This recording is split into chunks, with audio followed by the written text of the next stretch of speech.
Free run season 1 full recap आज की video में तुम्हें मिलने वाला है एंड मैं कोई भी टाइम वेस्ट करना नहीं चाहता हूँ, तो मैं फटाफट से वीडियो को शुरू करूंगा और एक्सप्लेनेशन देना शुरू करूंगा। तो कहानी की शुरुआत होती है from the journey's end itself. एक हीरोज की पार्टी है जिसके अंदर है Himmel the hero, Frieren the mage, Eisen the warrior and Heiter the priest. अब इन चारों की जर्नी खत्म हो चुकी है बिकॉज इनका जो 10 ईयर का क्वेस्ट था वो लोग ये खत्म करके आ चुके हैं वापस से अपने कैपिटल सिटी के अंदर। इन लोगों ने डीमन लॉर्ड को खत्म कर दिया है एंड देन इसके बाद ये लोग मूव ऑन करते हैं to a very nice celebration के एंड में ये चारों के चार जो है एक मीटियोर शावर को देखते हैं, जिसके बाद फ्रीडन बोलती है दैट भाई ये मीटियोर शावर का व्यू जो है मुझे इतना ज़्यादा इस बार पसंद नहीं आया। हम लोग 50 साल बाद फिर से मिलेंगे इस सेम मीटियोर शावर को देखने के लिए, क्योंकि ये मीटियोर शावर हर 50 साल में एक बार होता है। और ऐसे ही 50 साल बीत जाता है जिसमें फ्रीडन अलग अलग टाइप के स्पेल्स कलेक्ट करती है एंड उसी के साथ हमारे 50 साल बीत के ख़त्म हो जाते हैं। अब आता है 50 साल बाद जब ये चारों वापस से रीयूनाइट होते हैं। हिमेल काफ़ी ज़्यादा एज कर चुका है एंड इवन हैदर भी काफ़ी ज़्यादा एज कर चुका है। आइजन भी एज कर चुका है पर उनकी एज ज़्यादा दिख नहीं रही है, बट फ्रीडन वो सेम टू सेम दिख रही है because of cost she is an immortal elf. उसके बाद ये चारों बढ़ते हैं मीटियोर्स को देखने के लिए, उस मीटियोर शावर को देखते हैं और इसके थोड़े टाइम बाद हिमेल की डेथ हो जाती है। At this point Frieren realises that I should have known him better. देखो, अभी तक फ्रीडम को ये चीज़ काइंड ऑफ रियलाइज नहीं होती दैट मेरी लाइफ इतनी ज़्यादा लंबी है, मेरे साथ बहुत ज़्यादा टाइम है, but she didn't realise the fact that humans की लाइफ बहुत ज़्यादा छोटी होती है and she should have tried to known Himmel better. और इसकी वजह से रेन उसके फ्यूनरल पे बहुत ज़्यादा रोती है। उसे ये जो टाइम ज़्यादा बीता था उसे अब तक लगता है इट वॉज ओनली 10 ईयर्स, जो कि उसके लिए तो बहुत कम है बट इन लोगों के लिए एक major part of their life था।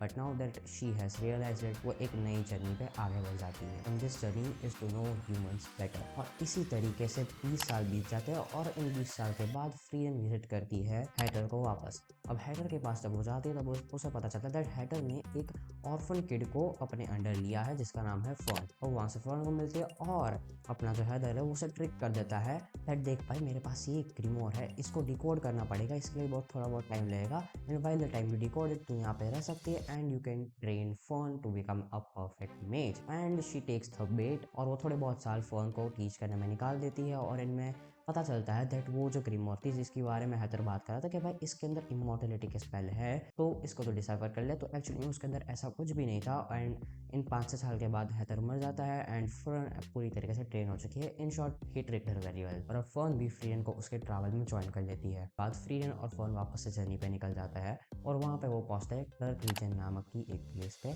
जहाँ पे उन्हें हिमल का स्टैचू मिलता है। अब हिमल को ब्लू मून वीड नाम का फ्लावर बहुत ज़्यादा पसंद था और जब फ्रीडन को ये फ्लावर्स एक रूफ टॉप पे मिलता है तब उसे याद आता है that Himmel wanted to see those flower on Frieren. और यहाँ पे वो लोग पूरे 6 मंथ्स निकालते हैं to grow this flower so that they could decorate the statue of Himmel. अब फ्रीडन को तो ये बहुत ज़्यादा वेस्टेज ऑफ टाइम लगा और उसने बार बार बोला था फ्रीडन को कि चलो यहाँ से निकल जाता है, बट फ्रीडन ने सही से 6 महीने निकाल दिए। उसके बाद अपनी जर्नी में वापस आगे बढ़ते हैं और वहाँ पे वो गलती से अनसील कर देते हैं क्वाल को। अब क्वाल कौन है? तो ये एक डीमन है जिसने सोल ट्रैक नाम का एक स्पेल बनाया है जो कि एक टाइप का किलिंग मैजिक है, जिसने भाई पूरी ह्यूमैनिटी को बहुत अच्छी तरीके से डरा दिया था, पूरा डेविस्टेट कर दिया था। बट हियर्स द किकर, जब पूरे 80 ईयर से क्वाल सील था तब भाई ह्यूमंस ने ऐसी टेक्निक डेवलप कर ली थी, ऐसा मैजिक डेवलप कर लिया था जिससे भाई तुम सोल ट्रैक को आराम से रिफ्लेक्ट कर सकते हो और ये एकदम बेसिक मैजिक था फॉर एनी मेज। उसके बाद फ्रीडन और फर्न इसे बहुत ही खराब तरीके से हरा देते हैं एंड हाँ इसके साथ फॉल मर गया। उसके बाद ये दोनों एक सिटी में पहुंचता है जब फ्रीडन को याद आता है भाई फर्न का बर्थडे है, तो वो फर्न को एक बटरफ्लाई वाली क्लिप जो है वो उसे गिफ्ट करती है on her birthday and even though वो उसके बारे में ज्यादा नहीं जानती थी,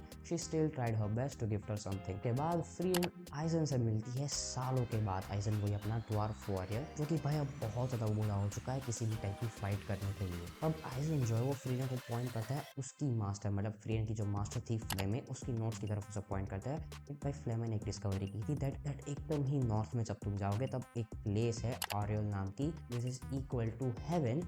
वहाँ पे तुम अपने जिन लोगों की डेथ हो चुकी है उनकी सोल से तुम बात कर सकते हो। और फ्लेमे ने ये चीज़ खुद क्लेम की थी दैट वहाँ पे जाके उसने अपने जो भी लॉस्ट साथी थे उनके साथ उसने खुद जाके बात की थी उनकी सोल्स के साथ। और ये जो प्लेस है एरियल वो एनेड में है और एनेड वही जगह है जहाँ पे डीमन किंग का पैलेस था। मतलब फ्रीडन वो जर्नी पूरी वापस से करने वाली है, उन्हीं सेम रास्तों से जाने वाली है जिन रास्तों पे वो पूरे 80 ईयर्स अगो गई थी। और ये फ्रीडन को एक क्लियर डेस्टिनेशन दे रहा है for the first time in many years. Like पिछले इतने साल से वो she was just wandering around the whole world, अलग अलग जगह पे जा रही थी, डिस्कवरी कुछ कुछ कर रही थी, स्पेल्स ढूंढ रही थी, but this is the first time in 8 years that she has some clear objective। अब इस जगह पे पहुंचने के लिए उन्हें चाहिए रहेगा एक वैनगार्ड। टाइसन बोलता है दैट मेरा एक अप्रेंटिस है स्टार्क नाम का, वो यही एक पास के टाउन में है, you can go to him. और ये जो विलेज है वो थ्रेटन्ड है बाय अ सोलर ड्रैगन। और जब वो विलेज पे पहुंचते हैं स्टार्क को ढूंढते, तब स्टार्क को काफी ज्यादा अच्छा लगता है, ही seems cool, but actually he is a coward, और वो खुद ड्रैगन से काफी ज्यादा डरा हुआ है। ड्रैगन के सामने इसलिए खड़ा रह पाया था because he was too scared to run away from the dragon itself. But Frieren उसके अंदर पोटेंशियल देखती है, वो उसको एनकरेज करती है, and then Stark was able to defeat the dragon, जिससे हमें इतना तो पता चलता है दैट भाई वो एक्चुअली में एक वॉरियर है, उसके अंदर स्ट्रेंथ है and he could fight, but just he is a bit of a coward. तो नाउ ये जो नया ट्रियो है वो set on a journey to go to the end. उसके बाद ये तीनों अपने जर्नी में एक ऐसी सिटी में पहुंचता है जहाँ पे देखता है दैट भाई उस सिटी के अंदर जो ग्राफ कैंट्स है उसकी सिटी है ये। तो अब इस सिटी के अंदर पीस एंड वॉइस की तरह एक्ट कर रहे हैं डीमंस। डीमंस वो होते हैं जो कि भाई मॉन्स्टर्स ही होते हैं, बट उन्हें बस ह्यूमन स्पीच आ गई है and they try to manipulate them very badly. और यहाँ पे हम यही देखते हैं फ्रीडम को तुरंत पता चलता है दैट भाई ये एक मॉन्स्टर, ये एक डीमन है, तो उसके ऊपर अटैक कर देती है, बट देन उसका रिजल्ट ये होता है दैट फ्रीडम को जेल में डाल दिया जाता है। और हमें पता चलता है दैट ये जो डीमन है वो एक्सिक्यूशनर है of the aura the guillotine, जो कि है one of the 7 cities of destruction, जिसका हमें अभी मेंशन सीजन 2 में भी देखने को मिला था। ये जो इनका लीडर होता है, इन 3 डीमन में जो लीडर होता है लुगर, फटाफट से अपने सही कलर्स दिखाना शुरू कर देता है। लुगनर वो ग्राफ टाइटन्स पे अटैक कर देता है and in other place freedom जो कि अभी भी प्रिजन में है वहां से एस्केप कर जाती है जब वो ड्रैक नाम के इस डीमन को मार देती है। फर्न और स्टार्क को भी एट दिस पॉइंट पूरे टाउन को डिफेंड करना, और भाई ये बहुत ही सही मोमेंट होता है एनिमे के अंदर, जब भाई इसके बाद फर्न जो है वो लुगनर के साथ लड़ती है एंड एट दैट पॉइंट वो लुगनर को बड़ी ही सही तरीके से अपने स्पीड के थ्रू हरा देती है। And on the other hand Stark वो लेनी नाम के डीमन से लड़ रहा होता है जिसके पास कॉपी करने की एबिलिटी है, तो सेम टू सेम स्टार्क के मूव्स कॉपी करके उससे लड़ रही होती है। बट भाई ये सब तो कुछ भी नहीं था,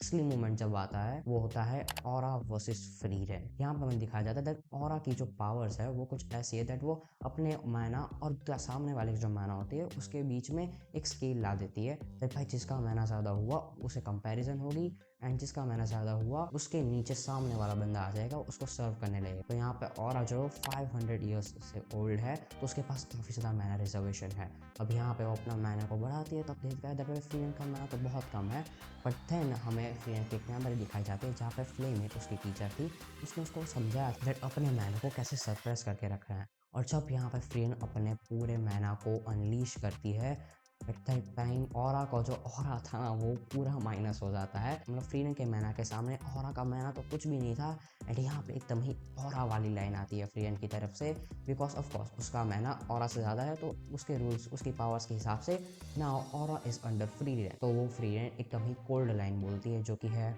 ऑरा किल योरसेल्फ। उसके साथ one of the 7 sages of destruction को फ्रीडम ने एक ही लाइन में हरा दिया, like she didn't even fight her, एक ही लाइन में उसने उसको हरा दिया। अब हमारा ट्रियो जो है वो फर्दर नॉर्थ की तरफ बढ़ता है और वो फेस करते हैं बहुत ही ज़्यादा हार्श विंटर। वहाँ पे उन्हें एक हट मिलता है, हट के अंदर है एक एल्फ, ये एक एल्फ मॉन्ग है जो कि फ्रीडम से भी ज़्यादा ओल्डर है, और ये ऐसा क्यों कर रहा है बिकॉज उसे गॉडेस की प्रेस चाहिए and his trades are not forgotten, and kind of this is a quiet reminder of the loneliness when you are immortal. उसके बाद पार्टी जो है हमारी ट्रायो वो यहाँ पे काफ़ी टाइम से स्टे करती है। उसके बाद वो एक और विलेज में पहुँचती है जहाँ पे उन्हें हिमल के बारे में एक ट्रुथ पता चलता है that the sword that was destined to kill the demon king वो हिमल से कभी पुल ही नहीं हुई थी। मतलब ये जो स्वॉर्ड है भविष्यवाणी वगैरह कुछ ऐसी थी दैट इस स्वॉर्ड से जो इस स्वॉर्ड को पुल कर पाएगा वही डीमन किंग को हरा पाएगा, बट हिमल एक्चुअल में इस स्वॉर्ड को कभी पुल नहीं कर पाया था, तो उसने सिर्फ और सिर्फ अपने एक डुप्लीकेट स्वॉर्ड से डीमन किंग को हराया था।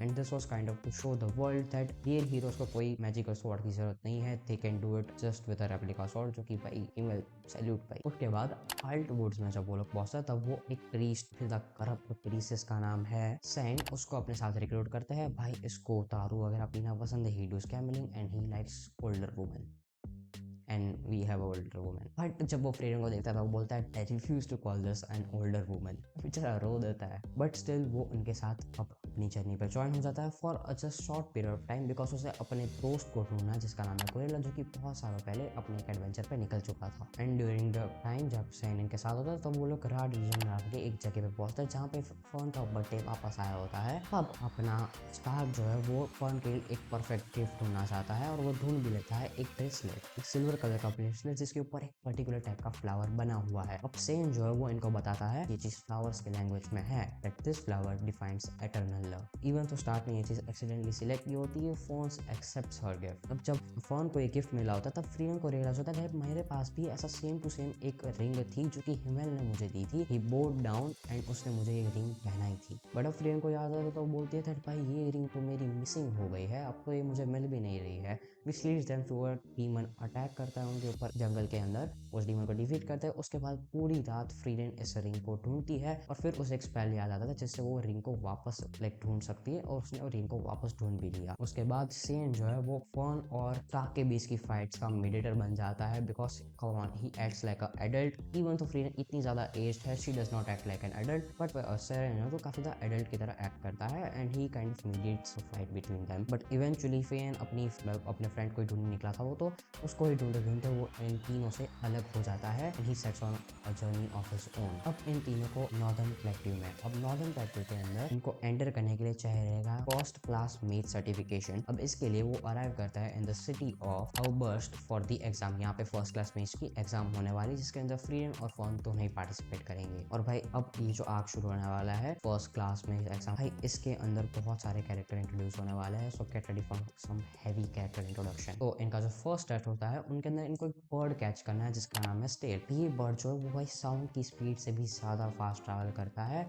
और भाई इसका जो मैना डिटेक्शन है ना, ये मैना को डिटेक्ट कर सकता है। मतलब वो ऐसी किसी भी चीज के पास नहीं जाएगा जिसके अंदर मैना हो। तो फ्रीडन की एक टीम फॉर्म होती है जिसके अंदर फ्रीडन और उसके बाद दो और मेजर्स होते हैं जिसका नाम है काने और लाविन। ये तीनों मिलके इनको एक इस बर्ड को पकड़ना है, हर एक टीम को एक एक बर्ड को पकड़ना है। अब instead of chasing the bird itself, ये तीनों काफी ज्यादा अच्छी तरीके से स्ट्रेटेजी का यूज करती है। काने जो है वो बर्ड की जो वाटर रिसोर्सेस है उनको रिस्ट्रिक्ट कर देती है ताकि भाई वो बर्ड उन सारे वाटर रिसोर्सेस के पास ना जाए। और फ्रीडन जो होता है वो अपने सारा मैना को एकदम ही सरप्राइज कर देती है, उसको बिल्कुल ही जीरो बना देती है विच मेक्स हर इनविजिबल। और जब बर्ड उसके पास आके बैठ जाता है वो एक सिंपल सा फोक मैजिक यूज करके उस बर्ड को कैप्चर कर लेती है और काइंड ऑफ कैसे टेस्ट को क्लियर कर देती है। बट मुश्किलें यहाँ पे नहीं रुकती है, वहाँ पे लॉफन नाम की एक मेज आती है जो कि डैंकन की पार्टी की है। She is master in speed, उसकी स्पीड बहुत ज्यादा है और वो बर्ड को वहां से चुरा लेती है। उसके बाद फ्रीडन जो फाइट करती है डैंकन से and she uses Denken as a leverage to lure out Laufen ताकि वो उसे बर्ड वापस छीन पाए एंड शी वाज सक्सेसफुल एंड वो डैंकन पास लेवरेज यूज करती है, पेट यूज करती है, लॉफन बाहर आती है उसको बचाने के लिए एंड दैट पॉइंट वो उससे बर्ड वापस छीन लेती है। उसके बाद वो एक काफी ज्यादा स्मार्ट मूव प्ले करती है जो कि है जो एग्जामिनेशन पूरा था वो एक जंगल में प्लेस कर रहा था, उसके आजू बाजू में एक बड़ा सा बैरियर था। तो वो क्या करती है तो बैरियर को पूरी तरीके से एनालाइज करती है और उसको ब्रेक डाउन कर देती है, उसको पूरा तोड़ देती है जिससे बाहर जो बारिश गिर रही थी वो अंदर आ देती है। अब फ्रीडन के साथ जो एक मेज थी काने करके, she was specialist in what magic, तो उसी एडवांटेज को यूज करते वो डंकन की पार्टी को डिफीट कर देता है। अब सनसेट से वक्त इन लोगों के पास बर्ड था, इन लोगों ने एक पार्टी को डिफीट कर दिया था एंड टोटल 6 पार्टीज जो थी वो एडवांस कर चुकी थी द सेकंड राउंड, मतलब टोटल 18 मेजेस। और फ्रीडन की पार्टी फॉर्न की पार्टी सक्सीड हो जाती है इस पूरे टास्क में एंड इवन डैंकन की पार्टी भी सक्सीड हो जाती है बिकॉज उन्होंने एंड मोड पर किसी और का बर्ड चुरा लिया। और विरबल नाम का भी एक कैरेक्टर होता है जो बहुत खतरनाक होता है और वो भी अपने दो साथियों के साथ एयर और स्क्राफ्ट एग्जामिनेशन को पास कर लेता है फर्स्ट राउंड के। उसके बाद आती है फर्स्ट क्लास मेज एग्जाम सेकंड राउंड। अब सेकंड राउंड कुछ ऐसा है इनको इन रूइंस में बेचा जाएगा। ये जो रूइंस है वो है किंग के कासल के रूइंस। अब इस रूइन के अंदर एक स्पेशल टाइप का क्रीचर है जिसका नाम है स्पीगल। अब स्पीगल के पास ऐसी एबिलिटी है वो किसी की भी परफेक्ट रेप्लिका बना सकता है। अब सब लोगों को खुद की रेप्लिका से लड़ रहे but in the final stage जब उनको स्पीगल को मारना होता है तब स्पीगल बनाता है replica of Frieren which seems impossible to defeat. बहुत ही खतरनाक थी भाई वो फाइट एंड भाई बहुत ही बढ़िया तरीके से एग्जीक्यूट की थी मैड हाउस ने वो फाइट। और जब ये सब हो रहा होता है तब फर्न जो होती है वो फ्रीडन से पूछते हैं दैट आपको इतना ज्यादा इन डंजन्स के लेआउट का पता कैसा है, like you know them very well. तो बोलती है दैट हिमेल को डंजन्स एक्सप्लोर करना बहुत ज्यादा पसंद था। He used to say that एक जर्नी के ऊपर अगर ऐसी कोई एक्साइटमेंट वाली चीज हुई नहीं तो भाई क्या फिर क्या ही मजा आएगा। इसलिए हम लोगों ने बहुत सारे डंजन्स एक्सप्लोर किए and that is why I know layout of dungeons like this. अब जो ये क्लोन था फ्रीडन का, उसको डिफीट करने के लिए फ्रीडन रियलाइज करते दैट उसे उसको खुद ही लड़ना पड़ेगा, वरना भाई और किसी की कैपेसिटी नहीं है फ्रीडन को डिफीट करने का, because she was a perfect replica of freedom. और फिर जो एकदम स्पेक्युलर बैटल होती है बिटवीन टू फ्रीडन, जिसको भाई देखने में बहुत ज़्यादा मजा आ जाता है। अब इसको डिफीट करने के लिए, मतलब इस क्लोन को डिफीट करने के लिए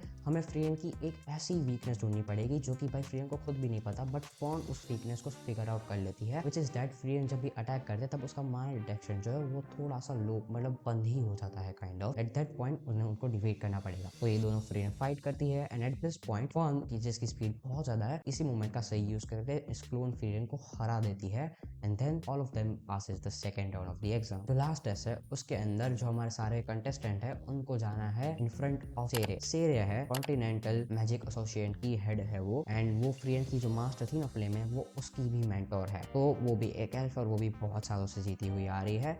एंड जो भी अब रूम के अंदर आ रहा था सेरे से मिलने, वो उसको ऑन जस्ट इंट्यूशन ही उन सबको फेल कर रही थी। जब फाइनल फ्रीडन अंदर आई तब सेरे फ्रीडन को बोलती है दैट अपना फेवरेट स्पेल बता और उसके हिसाब से मैं तुझे पास करूंगी। तब फ्रीडन बोलती है दैट मेरा फेवरेट स्पेल है to grow a whole magic field from flowers.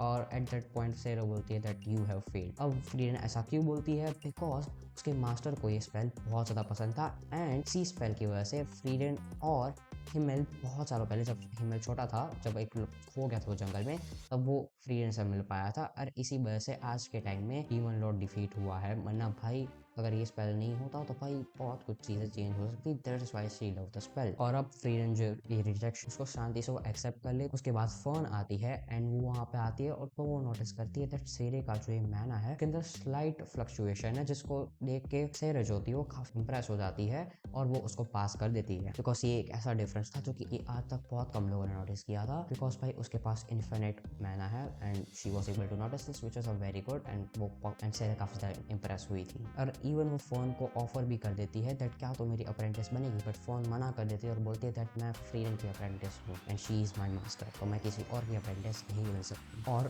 Phone के साथ साथ 5 और लोग भी पास हुए होते हैं इस एग्जाम के अंदर, जो कि है डेंकन द वेटरन डेंकन, जिसकी हम पहले पार्टी से फाइट हुई थी फ्रीडन की। और वो डेंकन इसलिए पास होता था because he acknowledge Circe that he can not defeat her. उसके बाद उबेल भी पास हो जाती है, वो पासिस ऑन इंस्टिंक्ट। के बाद वर्बल जो था वो views magic as a killing tool delight Circe, मतलब मैजिक को एज अ किलिंग टूल समझता था व्हिच डिलाइटेड सेरे। फिर मेथड नाम की एक और मेज होती है which passes simply because she thinks Circe is pretty. And land जो कि हमारे फोन के साथ था, वो इसलिए पास करता है बिकॉज भाई वो खुद बंदा यहाँ पे आया नहीं था, वो खुद बहुत दूर अपने टाउन में शांति से चाय पी रहा था जब यहाँ पे एग्जाम देने उसका एक क्लोन आया था और इससे सेरे काफी ज्यादा इंप्रेस होती है, तो इसकी वजह से उसे पास कर देती है। अब जो पास करता है उनको एक स्पेशल प्रिविलेज मिलता है।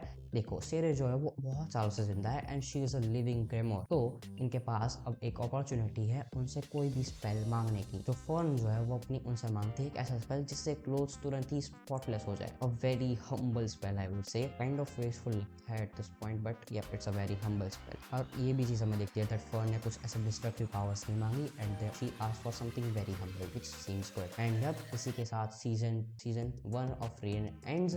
यहाँ पे तीनों हमारे और अपनी आगे जर्नी में बढ़ जाते, जो कि अभी सीजन 2 में हम देख रहे हैं, वहीं से कंटिन्यू होती है। एंड आई नो दैट ये रिकैप बहुत ज़्यादा लेट हुआ है, फ्रीडन का सीजन 2 आधा खत्म हो चुका है एंड एट दिस पॉइंट आ रहा है, बट अगर तुम अभी तक वीडियो में बने रहे हो so thank you for being in the video. And मैं तुमसे मिलता हूँ अपनी ऐसी एक अलग वीडियो में, तब तक